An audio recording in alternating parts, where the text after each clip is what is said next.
you don't know when I say the switch was turned about 2 days ago, and we're well and truly getting close to winter now. I think it was 1 degree when I got up, so you're lucky to have me here. It was pretty tempting to just say, you know what, you guys can look after yourselves. Welcome to Aitken Partners and to our May Business Law Breakfast. Our topic today is key considerations in business sales and acquisitions. I'd like to begin by acknowledging the traditional owners of the land on which we meet today. I'd also like to pay my respects to elders past and present and introduce myself. My name is Rick Burkett. I'm a principal here at Aitken Partners in the Commercial and Property Department, and it's my great pleasure to be, I guess, your MC today, and the great pleasure comes from the fact that I get to introduce people and then sit down. The preparation is left to the people who enjoy that sort of thing. Just a bit of housekeeping. The toilets are back to the lift well, and you'll see there's some signs there with a funny-looking man and a funny-looking lady and an arrow. You may be familiar with it. Also, if anybody at any stage wants to go and get some more food, there's plenty there. Sorry we're a bit late with some of it this morning. We had a slight catering malfunction. So it's a great pleasure to be introducing our panel today. Aren't they gorgeous? All of whom are recent additions to Aitken Partners, and with all three of them joining our commercial and property department in the last 7 months. So it's great to introduce them to you and introduce them to you. All three work in our business law, intellectual property and commercial law areas. Firstly, we have Lisa Baston. Lisa's got over 25 years experience in the legal industry, including private practice and in-house experience, including with Macquarie Bank. Alistair Baston is Lisa's husband and was dropping her off at work this morning and refused to leave. We're kind of letting it go at the moment, but no, actually he does work here. Alistair's been working in the law for, again, around 30 years, both private practice and corporate in-house positions, and he brings a great deal of experience as well as practical commercial nous, is the term I used, Alistair, to his practice. For 15 years, Lisa and Alistair ran the legal firm Baston Group together, and we're absolutely thrilled to have had them join us earlier this year. Can I just ask, does anybody here work with their spouse? Yeah? Okay. And can I just ask, did anybody used to work with an ex-spouse? Actually, yeah, no, there's no need to answer that. As Lachlan put it, it's weird, but it works. Speaking of Lachlan, what a great segue. Lockie joined the firm last year and worked previously with Lisa and Alistair before joining us, so it's been a bit of a getting the band back together for us all. Lachlan's got particular expertise in intellectual property and technology, as well as early stage ventures and structuring. Now, today's topic, key considerations in business sales and acquisitions, is intended to give you some insights and tips in relation to what can be the most significant transaction many people will undertake in their life, and that is buying or selling a business, particularly the case for family business and small to medium enterprises. For some, it's the start of a new adventure with risks and tricks to be navigated, and for others it can be the culmination of a life's work when they decide to move on from business ownership and hand over the reins and cash in their chits. What is important for a buyer and a seller differ greatly, and today we're going to look at business sales and purchases from the perspective of both the buyer and the seller, and hopefully we'll be able to highlight some of the considerations, traps and tricks that need to be tackled in these types of transactions.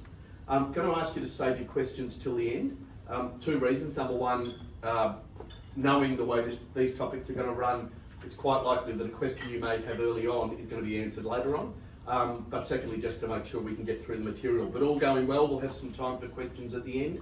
And of course, if we don't have that time, you're welcome to wait around and have a chat to us directly about any questions you might have arising out of this. So it's now my great pleasure, ladies and gentlemen, to hand over to Lisa, who's going to guide you through today's topic. Thank you so much, Rick. No, thank you. And congratulations on navigating that awkward life and business partner piece so beautifully. I just hope it wasn't prophetic. So today we're going to run through a transaction from beginning to end and we're going to look at it from the very different perspectives of buyer and seller. So Alistair here will be representing the seller and Lachlan will be representing the buyer, and we will take you through. I guess the first point to start with is a question for Alistair, which is, when should you start planning your business sale or getting ready for a business sale? Yeah, look, it's not uncommon for the first time that we're contacted to be presented with a term sheet, signed or unsigned. And we work with what we work with at that point. But there's a big difference between starting at that point and preparing 6 to 12 months earlier. When, as a seller, you are popping the hood on your prestige vehicle and you're exposing it in its condition as it is. If you spend that early time preparing it, then you present a much better business prospect for the seller. That's about, you've got your IP nailed down, your supplier and customer contracts bedded down, you've dealt with any angsty shareholder issues. But if all those things are what's presented to a prospective buyer at that moment, you're straight away on the back foot and trying to demonstrate that your business is as good as you would like to sell it for.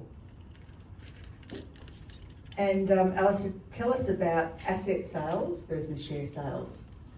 So the two main models of selling a business will either by the company that runs the business selling all of its assets along with its goodwill and tangible and intangible assets, or the buyer buying all of the shares in that company.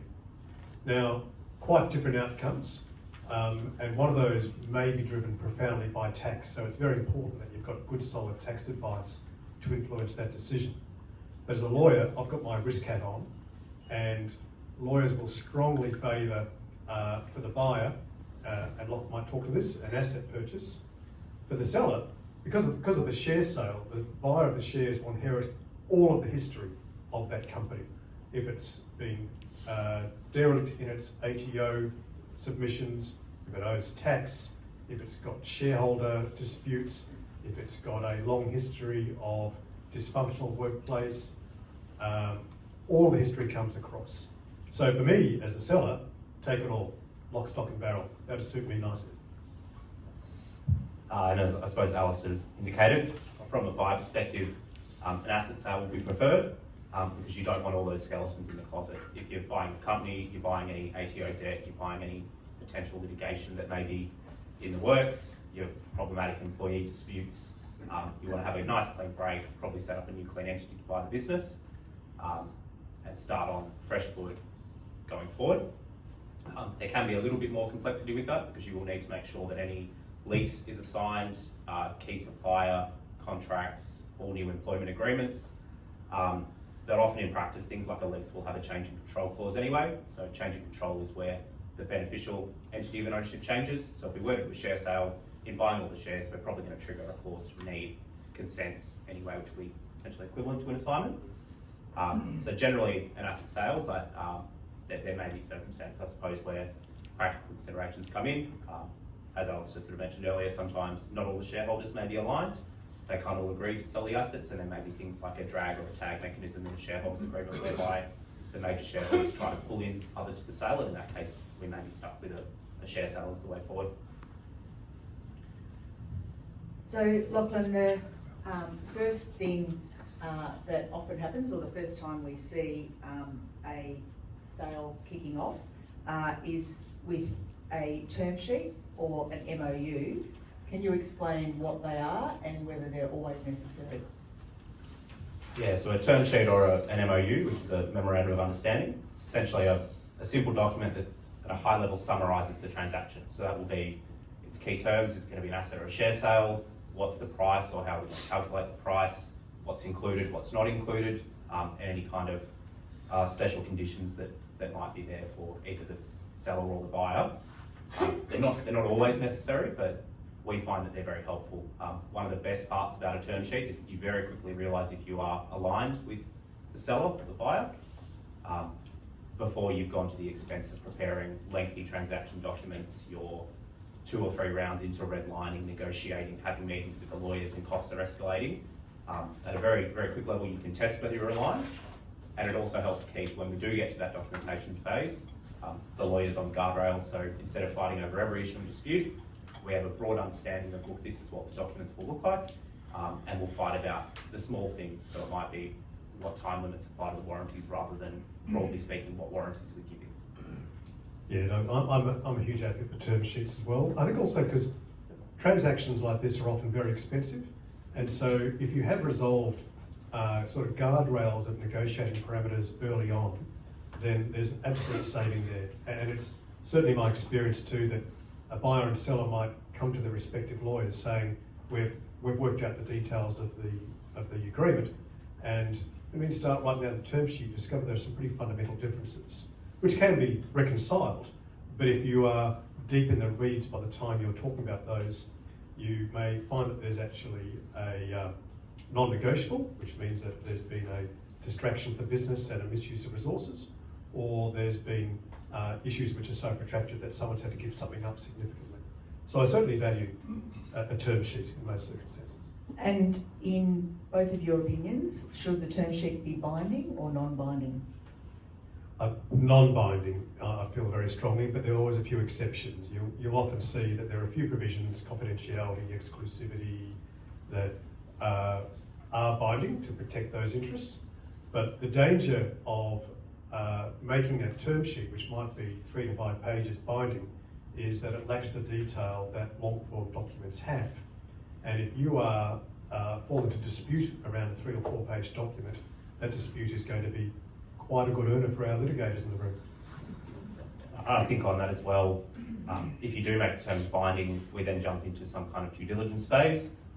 I, as the buyer, realise that you haven't registered your IP, you have underlying issues with some of the assets of the company. I might be locked into a price, I might be locked into certain terms in a binding term sheet that I'm now going, I don't even know if I want to proceed with this deal, or I now need adequate protections or changes to what I thought were the agreed terms at the start. So whilst the term sheet would be non-binding, a good faith understanding that we'll probably prepare documents in line with the term sheet, it is good to have that flexibility. Maybe we should talk about those, some of those binding terms about exclusivity. This is probably a buyer's perspective. Yeah, so from the buyer's perspective, the best part about exclusivity is I know that Alistair's not trying to sell his business to 4 other people whilst I'm going to the cost and expense of vetting the assets. I know that at least for a set period of time, and it will usually be time limited, I'm dealing only with the seller's only dealing with me, and I'm not going to have the business bought for under my feet by a third party. And similarly, I recognise the value of granting that exclusivity because I'm asking the buyer to commit resources and probably money. What I might also be looking for in that is perhaps a deposit. I don't see those deposits being offered very often. It depends very on the bargaining position between the parties.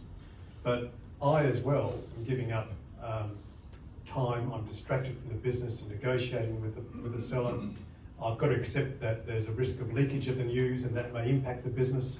So a deposit would be a good way of testing the resolve of the buyer and giving me some safeguard against legal costs. So once the term sheet or MOU is signed, the next step is due diligence, which is a very important step. Lachlan, can you take us through what due diligence is and how the process runs? So to use Alice's analogy earlier, due diligence is the process by which I, as a buyer, get a look under the hood of the business. I get a look at all the problems that may be there. I get to vet all of his statements and representations about how good the business is and why it's a great purchase. Some of the common things that I'll be looking to test there is obviously he has ownership of the assets. The assets are in good, usable condition. There's enough assets to run the business. If it were a share sale, I'd be wanting to look at the corporate register, understand that all of the shares in the company are owned by him, that there's not any equitable interest like a convertible note floating around that's going to pose an issue after I bought the business. Looking at, in conjunction with accounting or tax teams, the finances of the business, making sure the accounts are normalised, there's not directors' loans floating around or anything else that might be unusual. and also things like there's no disputes, maybe looking at the employees of the business, seeing are they all being paid correct wages, is there going to be historical issues there, are there any disputes with your employees that you may not want to offer employment to as a result, and that all your key contracts are in place. Sometimes what we do see is there'll be a business that is representing that they have an exclusive patent or some kind of exclusive distribution arrangement in Australia, but when you actually look at the document, it's a handshake agreement. They don't have a clear fixed term, they may not even have exclusivity, and that really, from a buyer's perspective, diminishes the value because that key agreement to the whole business could be pulled out from under you immediately after completion.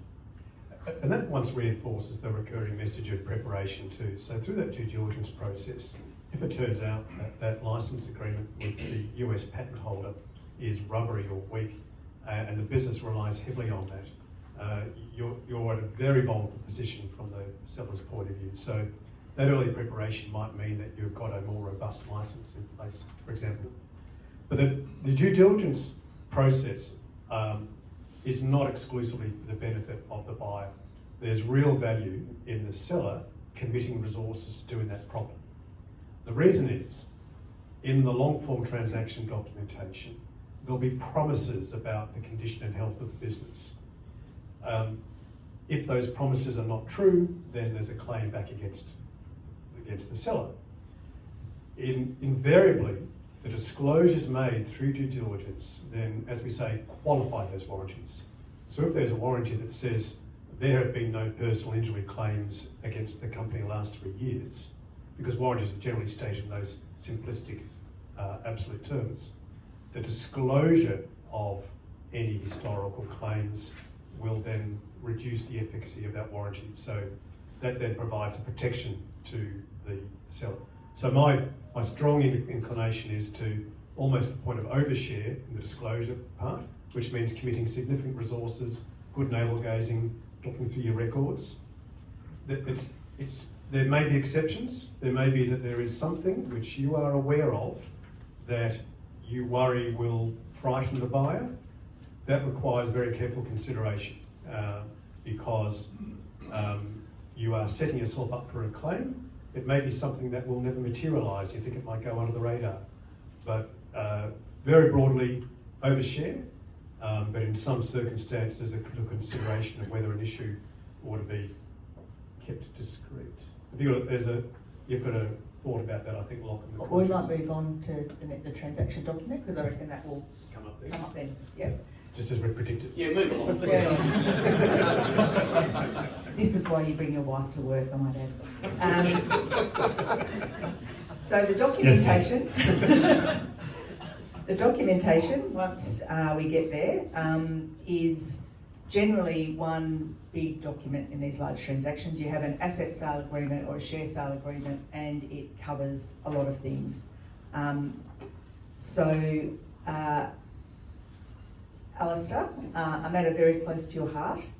What's your view on drafting principles once we get to documentation? I had an early start with a good teacher that pushed plain English drafting, which is an evolving piece with me. I think as lawyers, we tend towards the hyperbole, so it's a real art to try and cut that back to short, sharp, clear expression.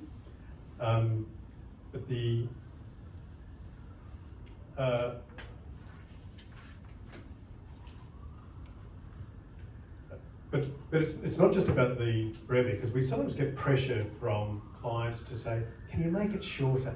Can you make that just a couple of pages, that'll do. And we can, but for every economy in size, there's a compromise in outcome. So I do like telling a story about a large hospitality company that signed a contract to buy an iconic Melbourne pub in 2019. Not long after signature, but before settlement, the pandemic was declared and things changed profoundly for all of us for some years.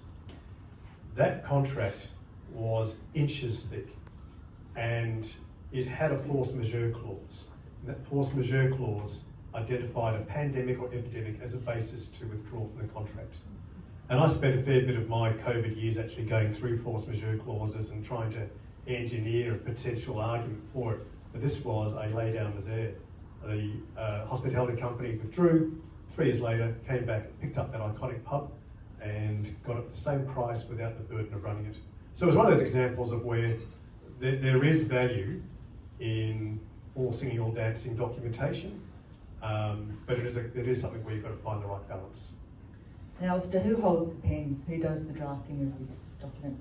So I've often been told that conventionally the seller sets the terms for a sale, but in my sort of anecdotal experience, it's whoever has the most bargaining power, and that's not uncommon in the acquirer if we're in this period of businesses being acquired through roll-ups and aggregations. So Lachlan, in your view, is it cheaper to review or draft? I'll give a bit of a classic lawyer's answer. It does depend. Obviously, if you get documents and they're all in order and all your lawyer has to do is tick the box, that's great from the buyer's perspective, but there can be a lot of work in undoing documents. And I have seen several transactions where you get something and you go, it's a very strong approach by the seller or by the buyer, and there's a lot of redlining, there's a lot of negotiation, and that's where your costs start to escalate. And I suppose reinforces the value of something like a term sheet or a memorandum of understanding at the outset so that you don't get into that situation in the first place. I think another consideration from the buyer's perspective here as well is that there is kind of a psychological advantage to the drafting. If we are responding to the drafting and having to request amendments, everything is a request. You're kind of on the back foot, you're looking like a bad guy, you're holding up the transaction, and particularly in circumstances where it may be like coming up, we're trying to complete on 30 June before the financial year, and you go, well, we've only got a month just over left, and you're the bad guy trying to hold up the transaction by negotiating all the little clauses. So sometimes it can be good to get in front of the issue and put your best foot forward in the drafting. So Alistair, what does the seller care about? What are the big issues for your client in this document? So from the seller is exiting the business. So my mission is to secure the best possible price, to bank that and retain that. And the retaining of that value has to do about the tail liabilities and making sure that having secured the payment, that the money is not then clawed back through warranty claims or other breaches. So that means that as best you can, the seller wants all the money paid on completion when the business transfers. There's big pressure to actually have some sort of deferred component. It might be vendor finance terms if the buyer doesn't have sufficient funds, or there might be an earn-out where they want the seller to remain in the business or even outside the business and have their outcome dependent upon how the business travels after completion. So my focus will be on early as much of the payment up front as possible, if not all of it, and managing the risk after completion. And Lachlan, what does the buyer care about? So the main thing will be title to all of the business assets and having everything that you need to run the business going forward. If it's a share purchase, that will also mean having all of the sales shares beneficially owned by you. Making sure in terms of things like stock that there are perhaps a minimum stock level set so that the seller can't run down the stock to almost zero and take their money. And then also considering whether you may need something like a handover or an assistance period pre or post completion to facilitate introductions to key suppliers, key customers, make sure that that transition runs smoothly. And given that we know the seller is more than capable of running a business, perhaps considering some restraints, which we might touch on a bit later. And obviously workable payment terms, so if the money can't be paid up front, we need to have a mechanism that works for both the buyer and for the seller. And then at the seller point of view, if there is any deferred component, what I'll be looking for is some security that that payment can and will be made. So what would you advise if the seller won't agree to vendor finance or other means of deferred payment? Because that sounds like it's... I don't want to give it. Correct. Yeah, this can be a bit of a tricky one. Sometimes it may be the case that the transaction just cannot work and you need to walk away. I would certainly not recommend that the directors of the buyer give personal guarantees that they will pay the purchase price up front and in full if they know that they can't. But there are other methods of, like you could look towards banks and traditional finance. You might be able to find some investors and give them a small share in the purchasing company. And sometimes we see clients, and lawyers are risk averse, so I don't like this, but clients like to fund the purchase through the trading profits of the company, and they're really backing themselves that going forward we'll continue to run a profitable business and we'll be able to pay the purchase price in deferred vendor finance instalments. So really sometimes it's a commercial call for the client. My recommendation would be make sure you know you can pay, but if you back yourself, you back yourself. We had one where the client doesn't always take your advice. They don't have to. They've got to make their own judgment. But the buyer didn't have the money, and they said, "Oh, we're just going to hand the business over, and we're going to license it to them to run." And this was a farm, and had an operation, and had significant purchasers who purchased the product, and unsurprisingly, it all fell apart. And it's very hard to unwind something like that. There were weapons offences that came out of that too, but you know, that wasn't a case. They didn't make a decision. So another big issue that is often negotiated and considered carefully by each party are conditions precedent. Lachlan, can you explain what conditions precedent are and the importance for your client? So conditions precedent are essentially things that need to happen or be done before completion can occur. The more common ones that you'll see will be releases of any security interests over assets. So usually suppliers might have something like a security interest under the Personal Property Securities Act, consent to any assignments of lease or key contracts that may either have a need to be assigned, or in the case of a share sale, a change in control clause. But there may also be things that are bespoke to a transaction. So one that Alistair and I have had a bit of a nightmare with before is liquor licenses. Liquor licenses need to be applied for by the new person, they can't be assigned. And I think a consideration here as well is making sure your conditions precedent then have enough lead time to rely on any third parties that may need to consent, whether that's a landlord, a franchisor, or a government department, which are not known to be quick and efficient.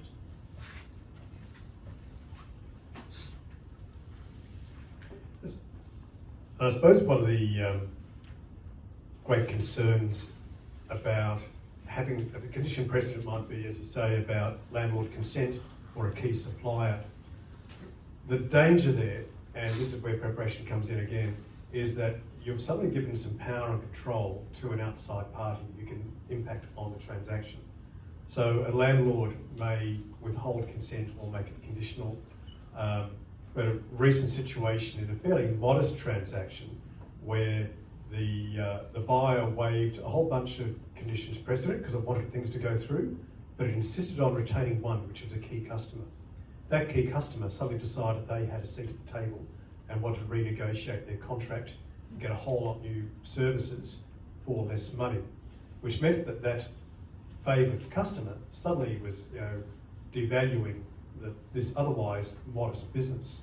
So if you have the ability to either reduce their influence or get those contracts in better shape leading up to completion, that sort of helps reduce the impact of those third parties.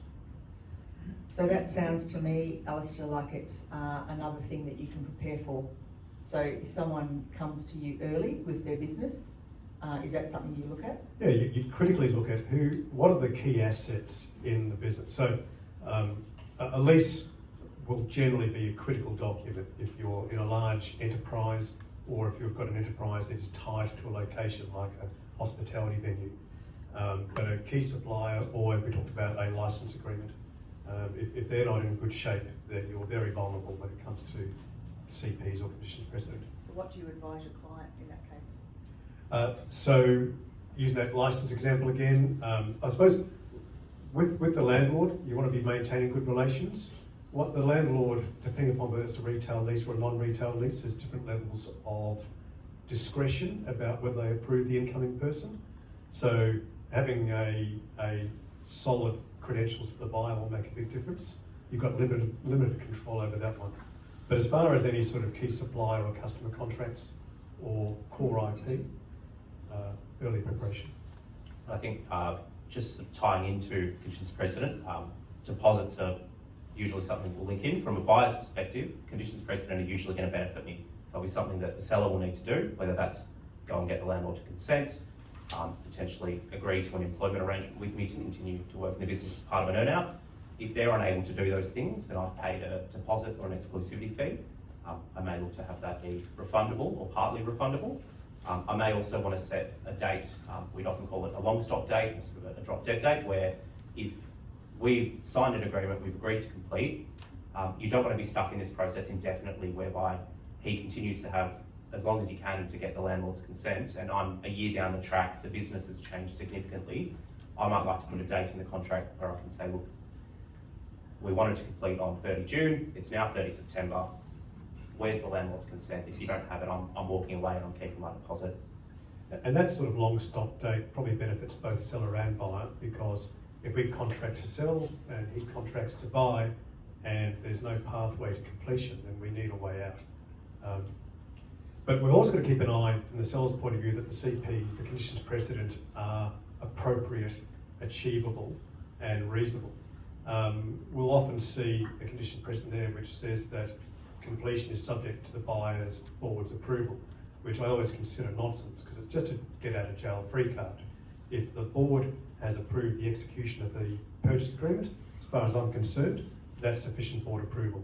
The only CPs that should be used are those that are meaningful to securing a valid transfer of the business to the buyer.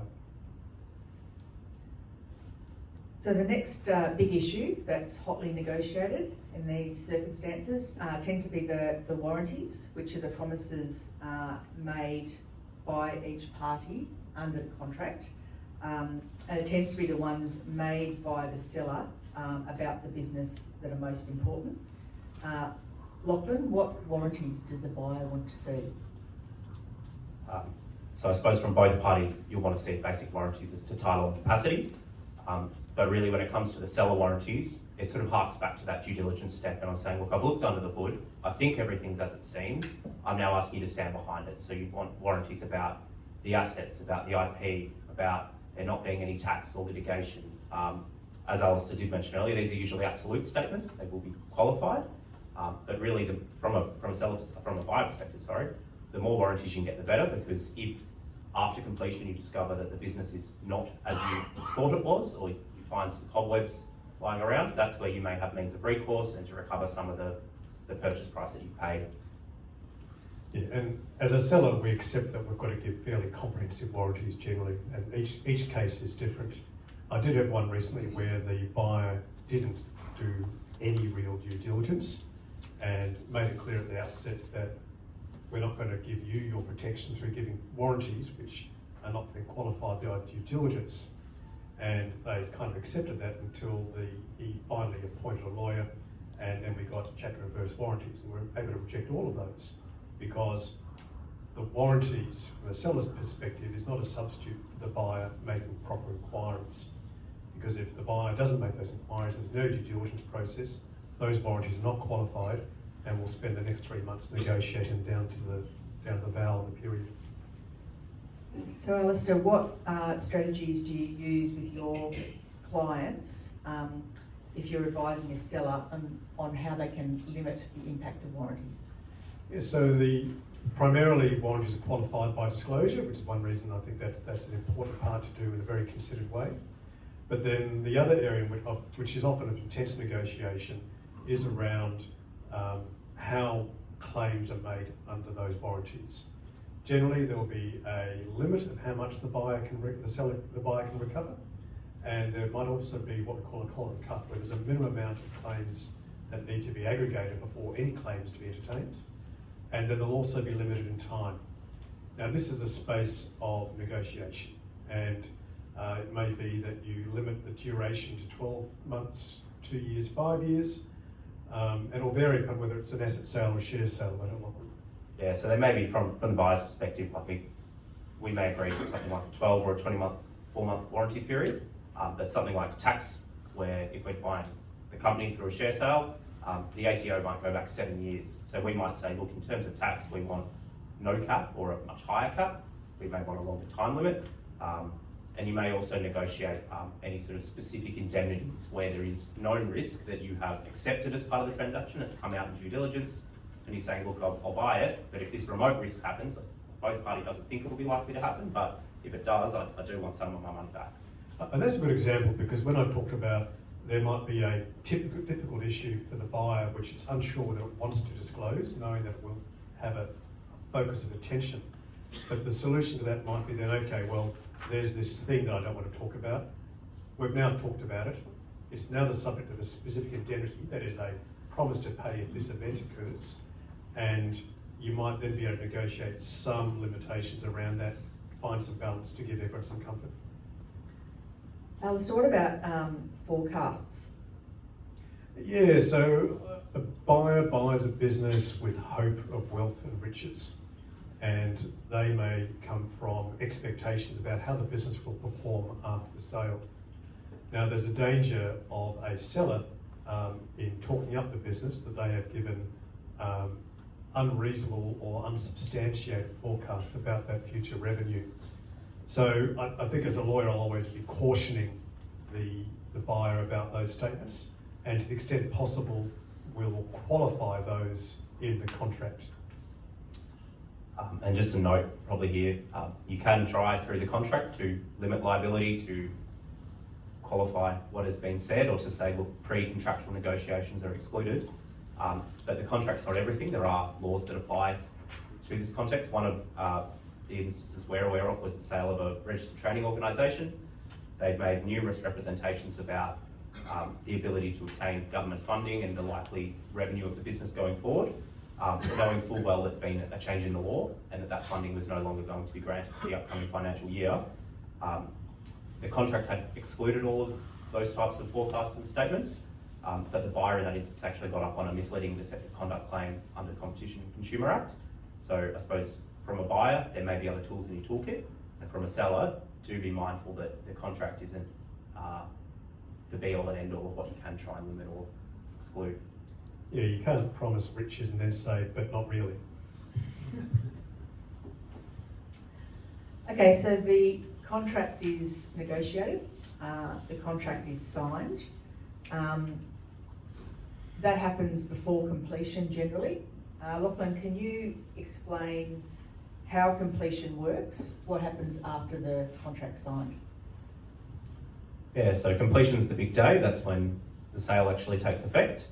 The contract might schedule a date for completion, but in reality, it's not going to occur until all of those conditions precedent are either satisfied or waived.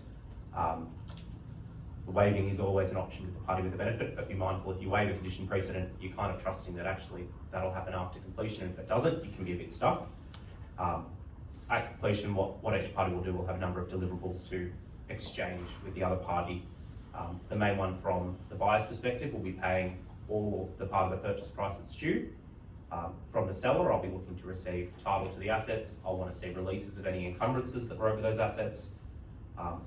I may want to see things like roadworthy certificates for vehicles, executed counterparts of leases, key contracts, and any other things that may apply to like an earn-out context, where I will also want to see an executive employment agreement where Alistair's going to kindly stay on for 6 months and help me run the business.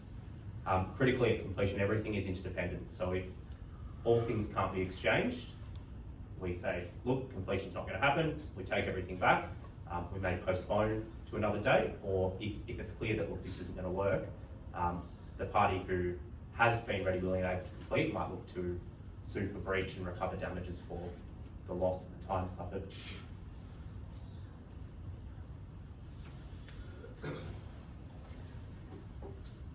So, Alistair, after completion has happened, are the lawyers finished? Can we all relax? The money's been paid, the assets have been transferred. What happens now? Well, that's my preferred situation for the seller, is that, you know, got my bag of money, running off into the hills, and it's the life of golf. I never understood that. Wrong crowd. A life of golf! So there'll generally be sort of dust up afterwards. It might be that there's an adjustment to the purchase price based on certain factors that weren't apparent on the settlement date. But my strong preference is that the financial relationship between the buyer and seller is resolved on or immediately after completion. But in practice, sometimes there's a number of features of a transaction that means that my fortunes are tied to yours for some time. So there may be an earn-out, and it may be that I'm working the business for some years afterwards, where I've got to contribute my further sweat and gristle to achieve a good outcome which impacts on the last component of the purchase price. Of course, as we discussed, warrants and indemnities, once the buyer is in possession of the business, that's when they're not just in the data room, they're in the business. And they will find and discover and understand everything about that business. If that results in warranty claims because the business was not as described in breach of the warranties, then I can expect to be claims brought by the buyer. So I don't get to rest until the limitations period has expired and I've had all the purchase price paid. And if you don't put a limitations period, you may never rest.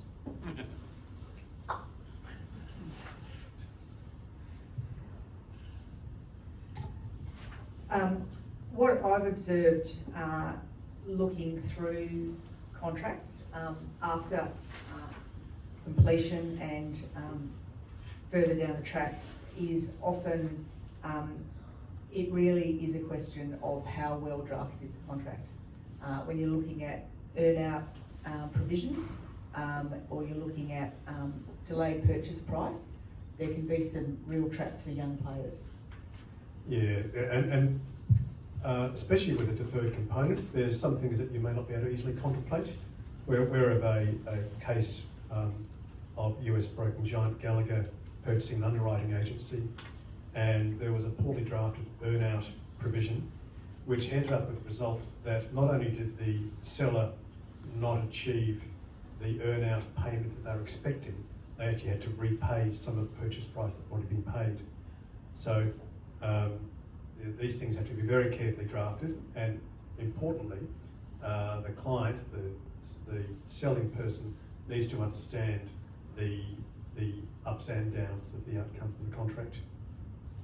I think on drafting principles as well, there is real value in not DIY some aspects of a transaction. I unfortunately did have a client come to me once with a document where they'd sold their business on vendor finance terms, completion had occurred, they'd given all of the assets to the buyer and the buyer was off running the business as they please, but they'd had a clause in the contract where the risk in the assets stayed with them until the vendor finance loan was repaid. So the buyer's off, they actually ended up tanking the business. It was a tech business, they lost a whole heap of subscribers, they ruined their relationship with the software developer and the source code wasn't maintained properly. In that instance, there was really no value to our client in seeking to recover the business or step back in. They did have a security interest over some of the assets, but because of how it was drafted and the DIY aspect, it was very difficult for them to really get paid what they deserved to be paid.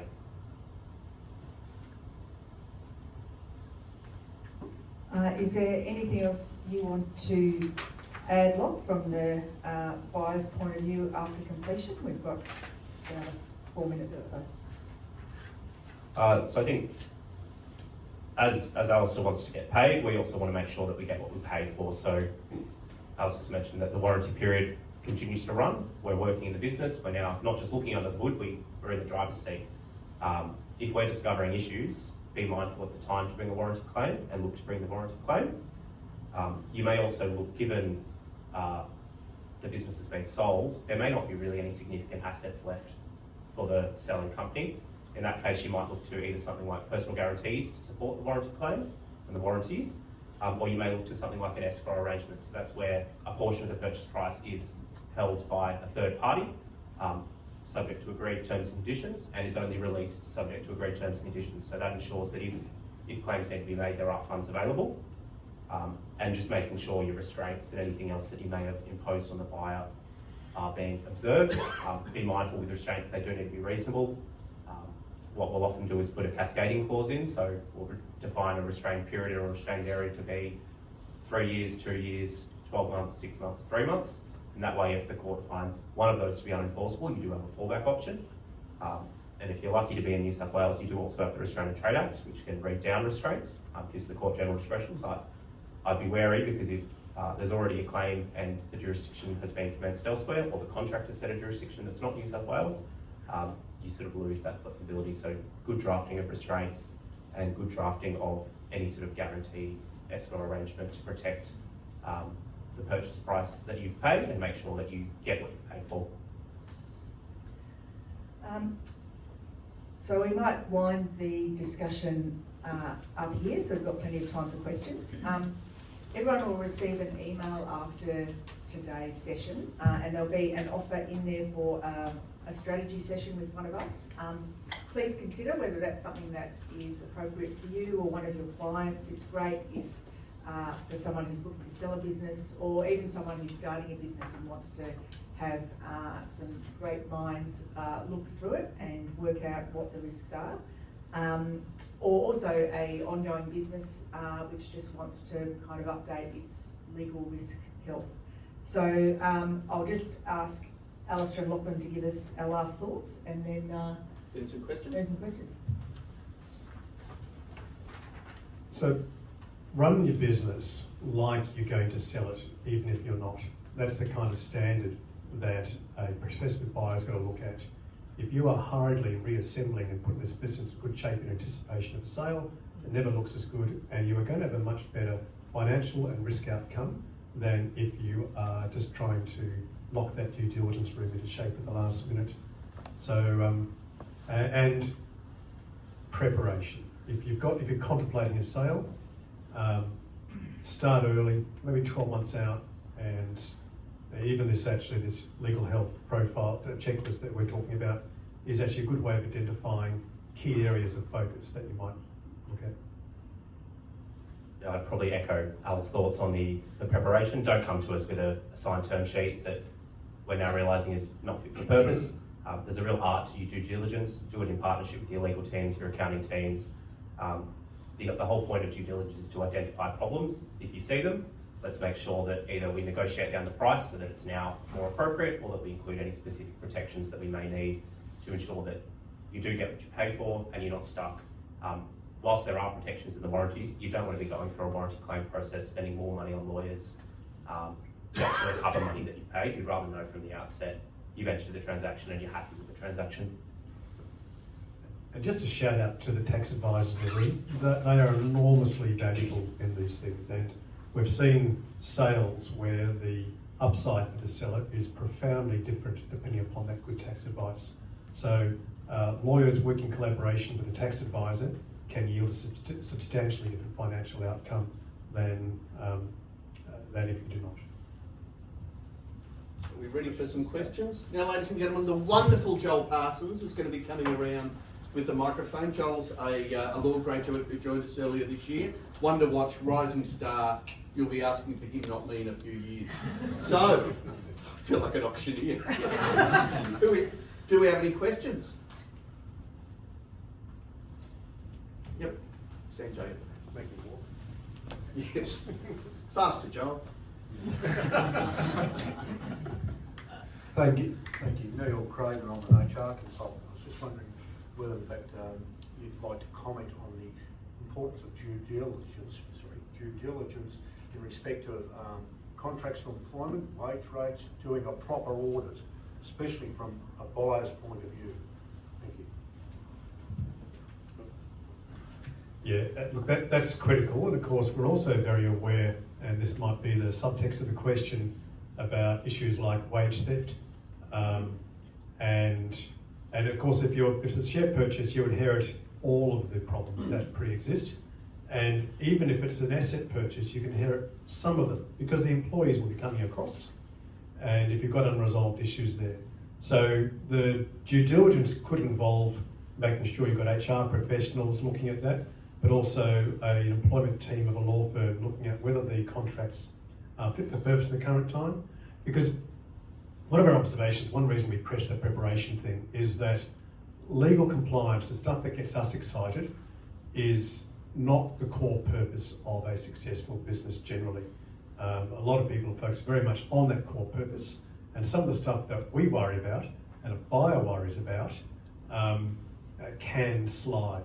So absolutely agree that having thorough due diligence around employment relations, employment terms, and this is a dynamic area, isn't it? So one reason that keeps our employment team busy is that it's an area of constant, sometimes incremental, sometimes radical change.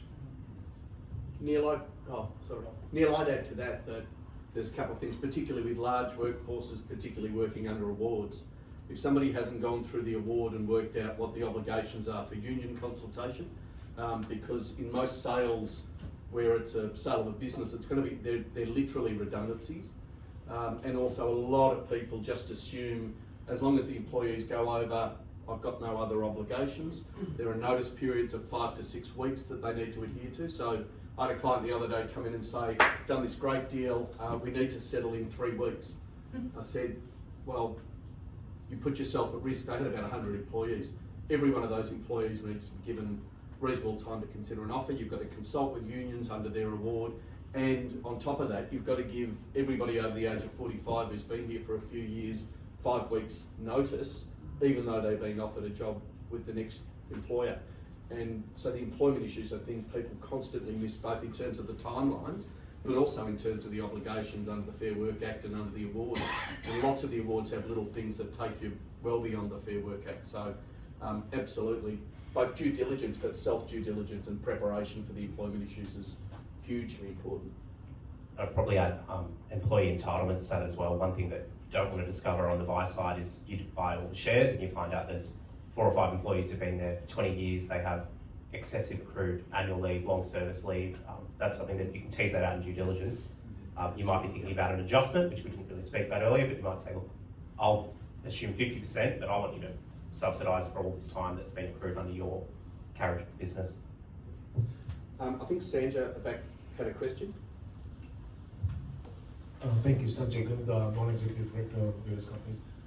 We haven't touched upon the business brokers because they promised the world in terms of how they would sell it and get the best price. So, would you like to comment on that? Sure, let me take this one. Sure, I've got recent experience. Business brokers are wonderful. I don't want to underrate how important they are in securing a sale, but at times they can see their role as contracting the sale.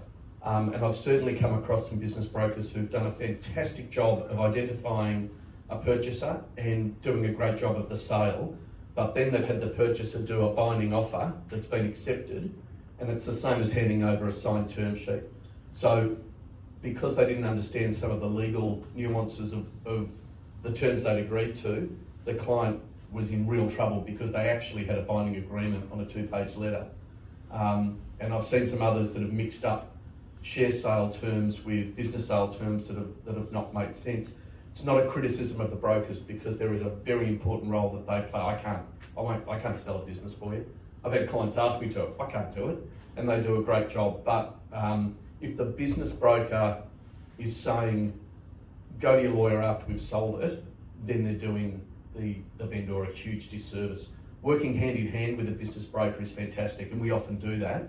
And we will help with the term sheet and those sorts of things, and also point to where there might be some problems. So I'm a great advocate for business brokers as the salesperson. It's a real problem when they decide they're going to become the negotiator and the lawyer, would be my response. Yeah, I echo that. But also having had experience of corporate advisors really adding value. So I was doing a mobile phone reseller on the side of the cell to a large one, and I really recall the value added there as the buyer kept trying to neg the seller and find all these faults and chip away at the price. The corporate advisor really stepped up and worked hard on demonstrating whether the value was still there. And that was actually about then people using their expertise and kind of sticking to it. We might make this the last one, but Bernie, did you have a question? Yes. And may I say, we mentioned tax lawyers. Working hand in hand with your accountants is really important. If your accountant's good, they're an incredibly important part of the business sale process. What a surprise, I'm a chartered accountant. Are you? Oh, sorry, Bernie, I was looking at Mick over there, but and Dean over there, but that's all right, you go. Just thank you for the approach of the purchaser and the seller, but what would happen where the owner of the business has died and you're dealing with the spouse or the executors of the estate? Would your approach be different? Comes a bit paternal would be my answer, but depends on them. Yeah, I presume that you're dealing with an estate, and in some ways it's not different.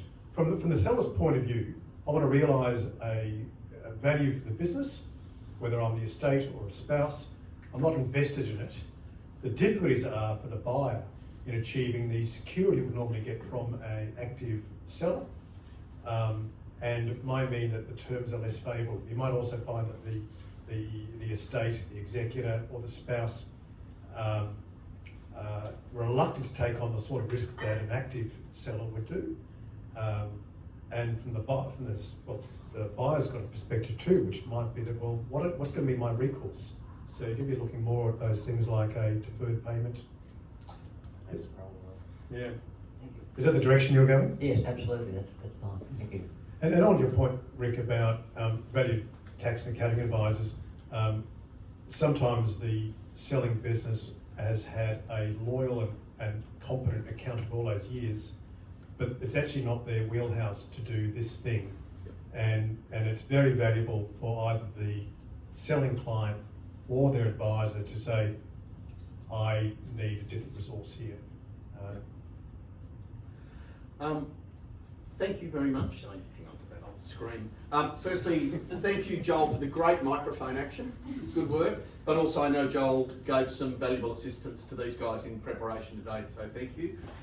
Thank you, Lisa, very much. Thank you, Lachlan, very much. And thank you, Alistair, very much for those incredibly insightful and intelligent comments. You've done well. Excellent. I'd like to finish by just, again, honing in on what was said here.